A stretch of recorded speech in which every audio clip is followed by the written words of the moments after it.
مصطفیٰ کے پاس۔ الحمدللہ رب العالمین۔ ہم جیسے کہ دیکھتے ہیں فرقوں کا وقت ہے اور فتنوں کا وقت ہے۔ لوگ جو ہے علماء اہل سنت پر بری بری لان تان باتیں کرتے ہیں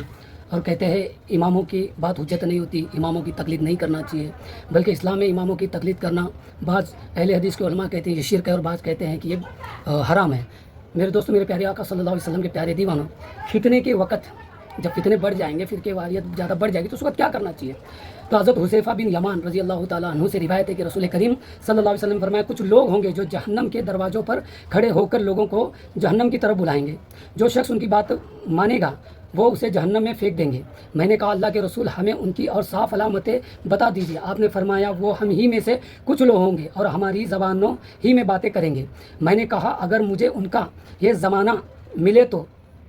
آپ مجھے کیا حکم دیتے ہیں؟ آپ نے فرمایا مسلمانوں کی اجتماعی اور ان کے امام کے ساتھ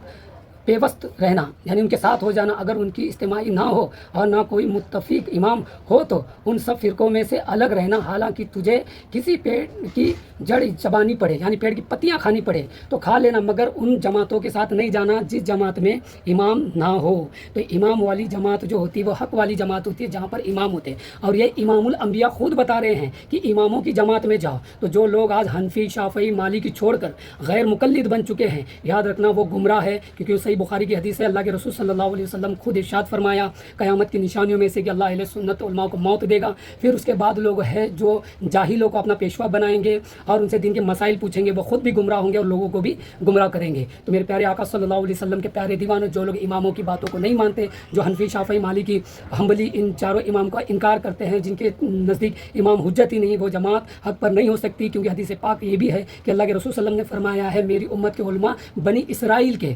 انبیاءوں کے وارث ہیں۔ تو وارث انبیاء ہوتے ہیں علماء اہل سنت، اور ان کو چھوڑ کر اپنی عقل سے قرآن، اپنی عقل سے حدیث سیکھنے والا یا تو صحابہ کا گستاخ ہوتا ہے، یا تو اہل بیت کا گستاخ ہوتا ہے، یا تو پھر امام الانبیاء کا گستاخ ہوتا ہے، یا تو پھر مجسمہ فرقے میں تبدیل ہوتا ہے، یا تو پھر کہتے ہیں نا علماء اہل سنت کو چھوڑ دیا تو ہو سکتا ہے وہ ایکس مسلم بھی بن جائے، کیونکہ جو علماء اہل سنت کی صحبت کو چھوڑ دے، جس طرح میرے نبی کریم صلی اللہ علیہ وسلم نے فرمایا علماء اہل سنت کے ساتھ ہو جانا، یعنی امام والی جماعت کے ساتھ ہو جانا، اماموں جس میں اس جماعت کے ساتھ ہو جانے کا حکم اللہ کے رسول صلی اللہ علیہ وسلم نے دیا۔ جو لوگوں نے اس کو پس پست ڈال دیا اور ان اماموں کے ساتھ نہیں ہوئے تو ان کا حال یہ ہوا کہ آج وہ غیر مقلد اہل حدیث بنے، ایک جماعت کے چکر میں انہی جماعت میں 32 فرقے بن چکے ہیں، اور ان میں سے ایک فرقہ علی مرزا کا بھی فرقہ جو ہر وقت صحابہ پر لان تان کرتے رہتا ہے۔ اللہ اکبر، الحمدللہ۔